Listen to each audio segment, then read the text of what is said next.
Hello everyone, today we are going to do class 9th maths part 2 chapter number 5th quadrilateral. The other exercise and the theorems from this lesson has already been completed. The link will be provided in the description box. You all can check over there. So today we are going to do the remaining theorems before the exercise number 5.3. So you all can follow the textbook also, and let me tell you one thing, these are very easy theorems, okay, and can be asked for 2 to 3 marks. So they are very easy, okay. So let's start with rhombus. Sorry, not rhombus, diagonal of a rectangle are congruent, okay. So this is a rectangle, children, and these are its diagonals. We have to prove that the diagonals are congruent, and we all know that the opposite sides of the rectangle are congruent, whereas all the angles are of 90 degree, okay. So we have to prove that these diagonals are congruent. So let's start. First, we will say that quadrilateral ABCD is a rectangle. Okay, this is what has been given. Okay, children, this is given. Then what we have to prove? We have to prove that diagonals AC, that is AC, is congruent to diagonal BD, B and D. Got it? Now, let's start with the proof. As I said, I have always said that for proving any two triangles congruent, we have to show 3 steps. Okay, 3 reasons we have to give. So first we will take in triangle ABC, that is A, B and C, we have to form 2 different triangles. Okay, children, this is one triangle and this is the other triangle.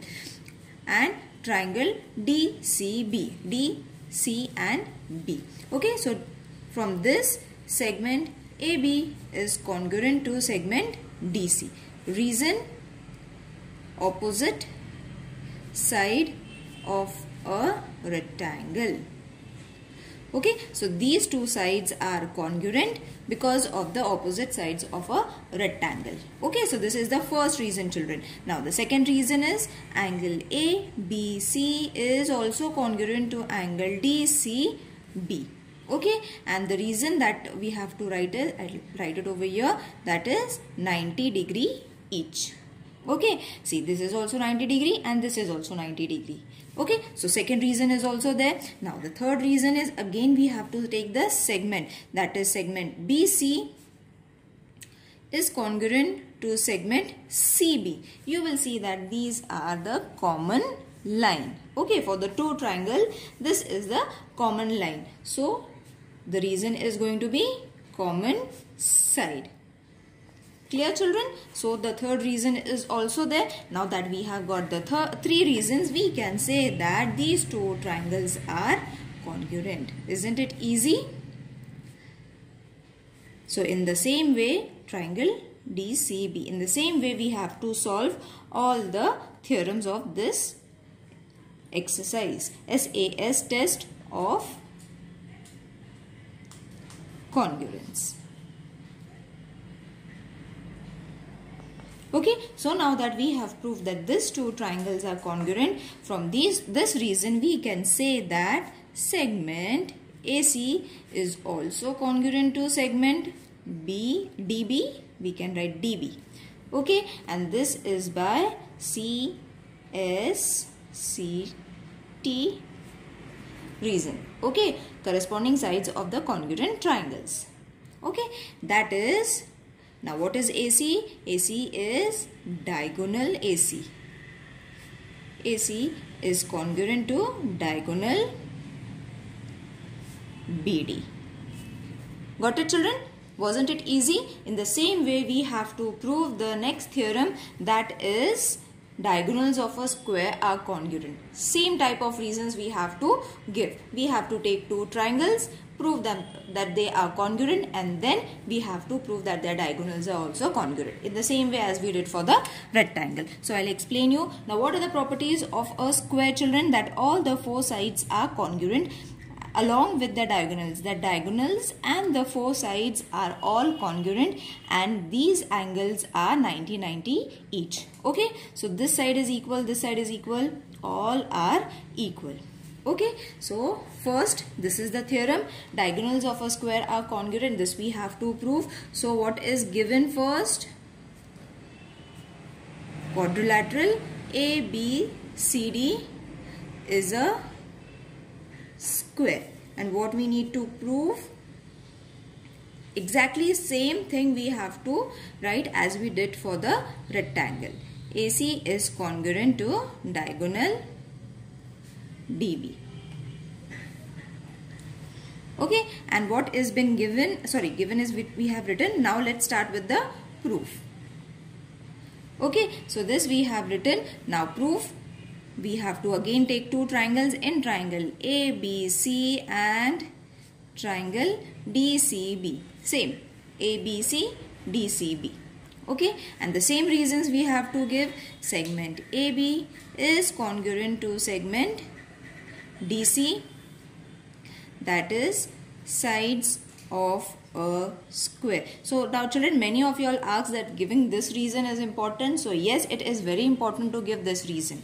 Okay, or your this statement won't be verified. Okay, if you are not writing this, so it is very important. Now the second reason first we have written. So the second is angle. We can take angle ABC is congruent to angle DCB. Okay, and the reason for this is 90 degree each. Okay, now second also we got. Again the third we have to take, that is segment BC is congruent to segment CB. Okay, BC and CB, same reason, is congruent by common side. This is the reason. Got it? Now that we have got all the three reasons, we can say that these two triangles are congruent. Triangle ABC is congruent to triangle DCB. Now which test? We have to write the test. This is also very important. SAS, test of congruence. Okay, so from this we can say that segment AC is also congruent to segment DB. Okay, that is, now what are these two segments? These are diagonals, isn't it? So diagonal AC is congruent to, oh just a minute, diagonal AC is congruent to segment, not segment, sorry children, diagonal, because segment we have already written, so we have to write diagonal DB. Okay, is it clear? All the two theorems, they are very easy and both are almost the same. Only rectangle and square is the difference. Now the third theorem is diagonal of a rhombus are perpendicular bisectors of each other. Now these are the perpendicular bisector. Now rhombus, I would like to tell you children, all the properties of a square are that of the rhombus. Okay, so all the four sides are also congruent in the same way as we proved the diagonals of rectangle and square. We have to prove for rhombus as well. Okay, so let's start. First we have to write given, that is quadrilateral EFGH is rhombus. Okay, because they have given rhombus. Just a minute, we will focus the camera first. Okay, yes, now it's clear. Now to prove, what we have to prove? That their diagonals are congruent, isn't it? So first there are two proofs children that we can give for this, that is diagonal EG is the perpendicular, this is the sign of the perpendicular word. Okay, so perpendicular bisector of diagonal HF. Okay, so this we have to prove that EG is the perpendicular bisector of FG, isn't it? It is perpendicular. You will see this sign, that is what is perpendicular. Okay, the word perpendicular and its sign, it denotes the same as we have written in the words. Okay, now second what we have to prove is diagonal HF is the, again, perpendicular bisector of diagonal EG. Okay, so for HF is the perpendicular bisector of EG, isn't it? See this line. Okay, so it denotes again the same sign of perpendicular. Is it clear? So these two things we have to prove. Now let's start with the proof. That is EF is equal to EH and GF is equal to GH. Okay. Why? The sides of a rhombus are equal. So first what we have taken over here, children, we have taken directly the sides of both the sides. See, EF and EH, GF and GH. These are the sides of the rhombus. Therefore, point E and G are equidistant. Equidistance from the point F and H of segment FH. Okay, so they both are from the equidistance. This distance is equidistance. This is what we have said in this statement. Is it clear? So for this you all have to give again perpendicular bisector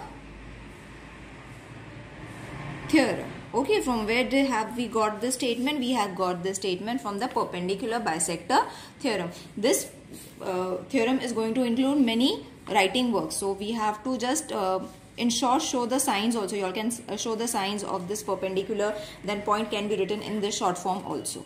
Okay. And the other reason is point E and G are on the perpendicular bisector of FH. Okay, so from this reason we have got this statement that we have written it.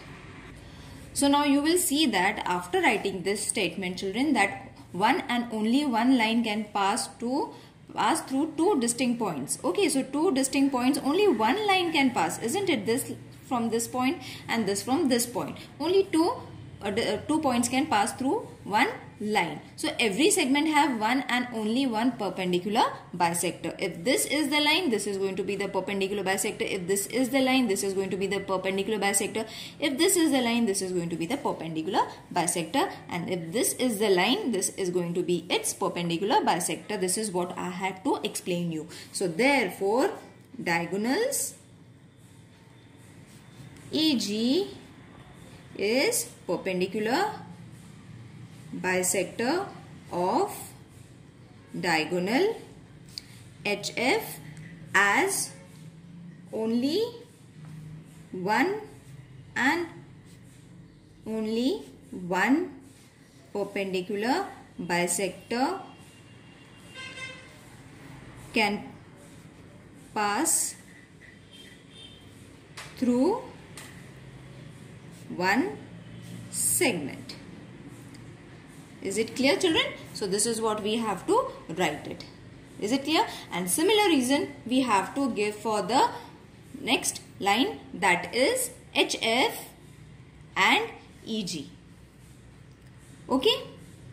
Same reason we have to give it. So you all can write same as above proof. For HF is the perpendicular bisector of EG. Okay, so that will be enough for proving the other perpendicular bisector of that segment. Okay, now let's start with the next theorem, that is diagonals of a square. Now this is not a square, it is looking something different, but excuse me for that. Diagonals of a square are perpendicular bisector of each other. So these are the perpendicular bisector of a square. So we have to show that this is a square, children, and these are the perpendicular bisectors of the square. Okay, so let's start with the proof. First, given that is EFGH is a square. So excuse me for this diagram, you all have to draw a square. Mine is not looking a square. Okay, so after that, to prove, what we have to prove? First thing, that the diagonals EG is the perpendicular bisector of diagonal HF. Okay, and the second reason that we have, the second thing we have to prove is diagonal HF is a perpendicular bisector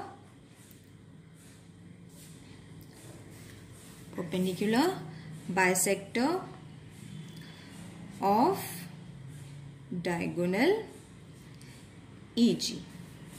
Got it, children? Now after writing this, we will move towards the proof.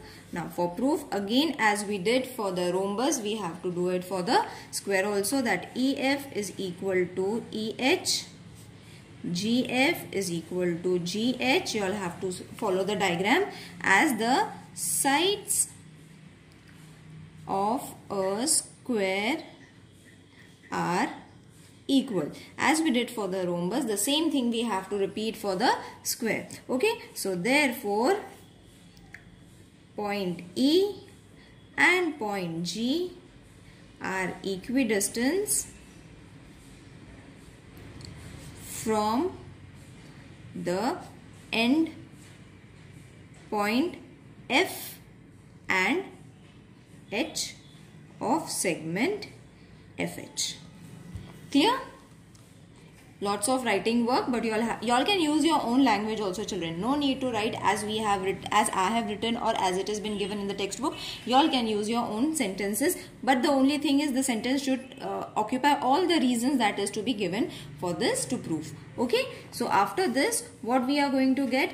Therefore, point E and G lie on the perpendicular bisector of segment FH. Okay, so over here also we have to give the reason that only one and one line can pass through two distinct points and every segment has one and only one perpendicular bisector. Okay, so as we have given the reason for the rhombus over here, the same reason we have to write for the square also, that is only one and only one perpendicular bisector can pass through every segment. Okay, so only one and only one perpendicular bisector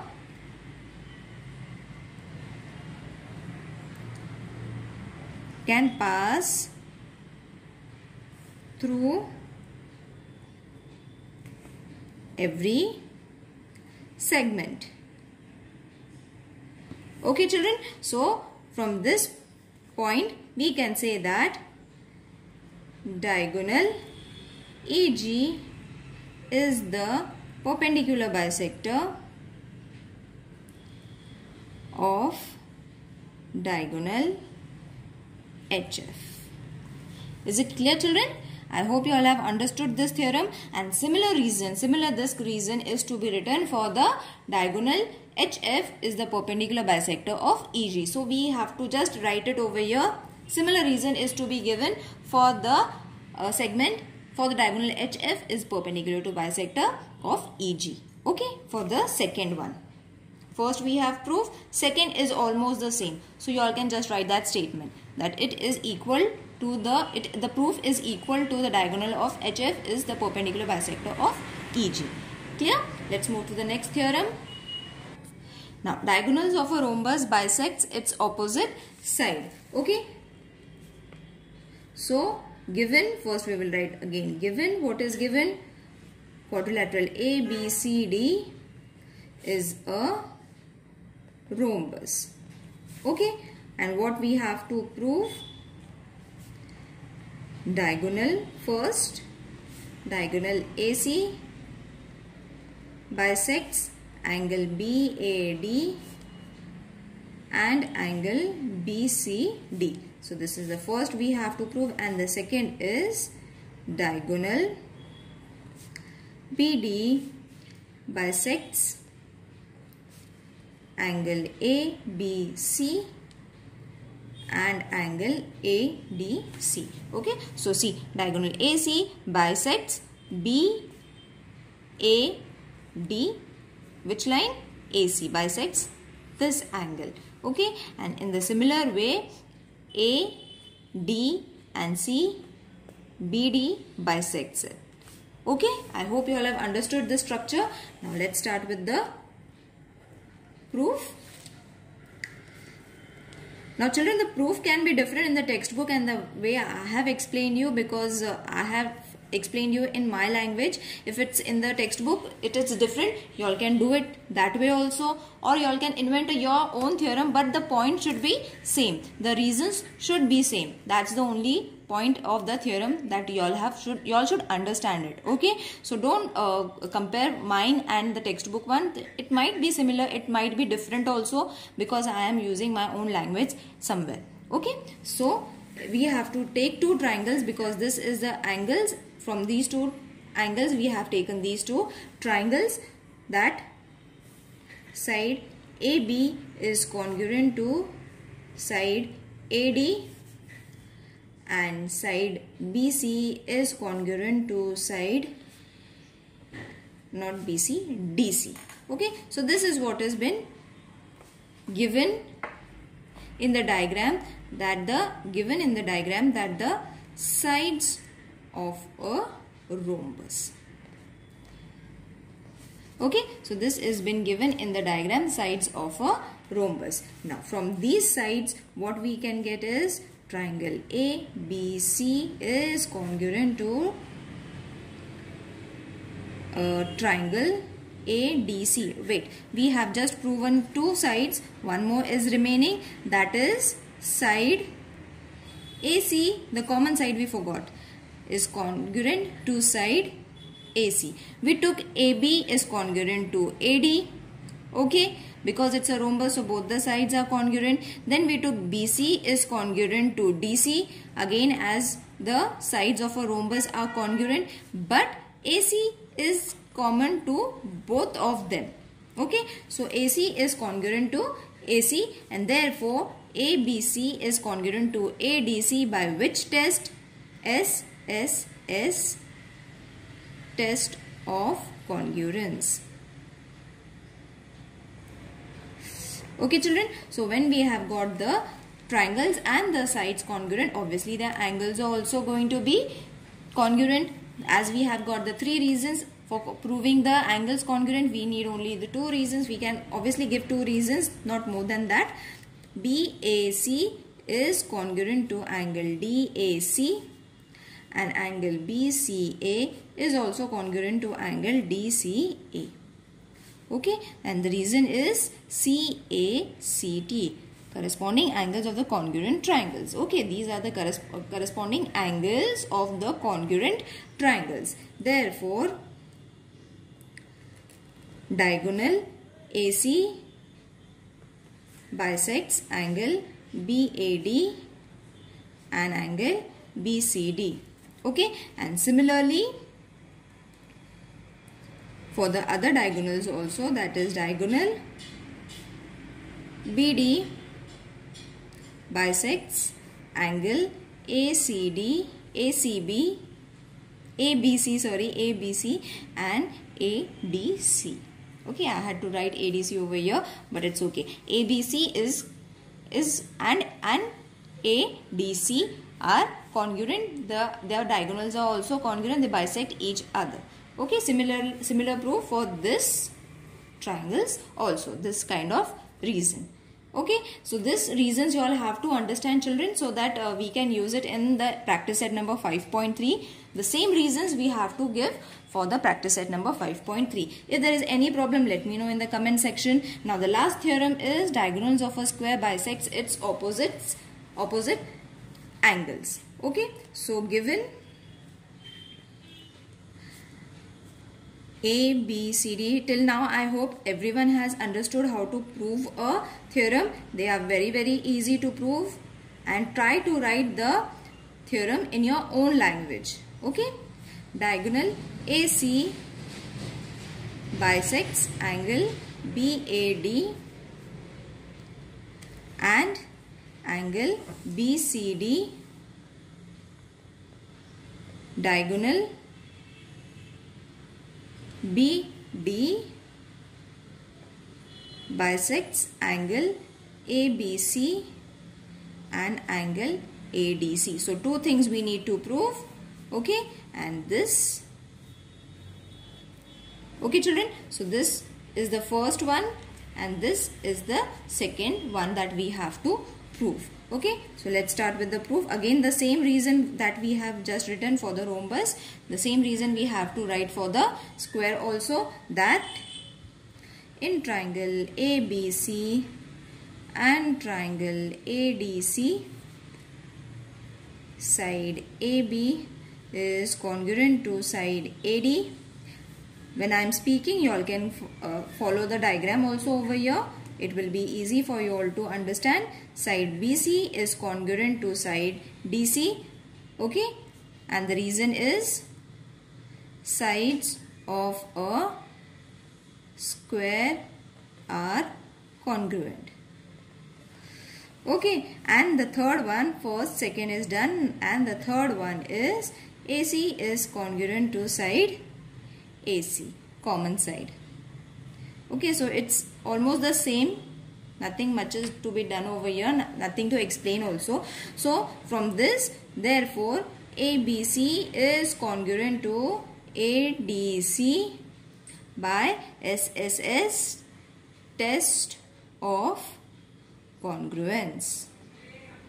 Okay, so after this, if the sides are congruent, if the triangles are congruent, obviously the angles are also going to be congruent. So BAC is congruent to angle DAC,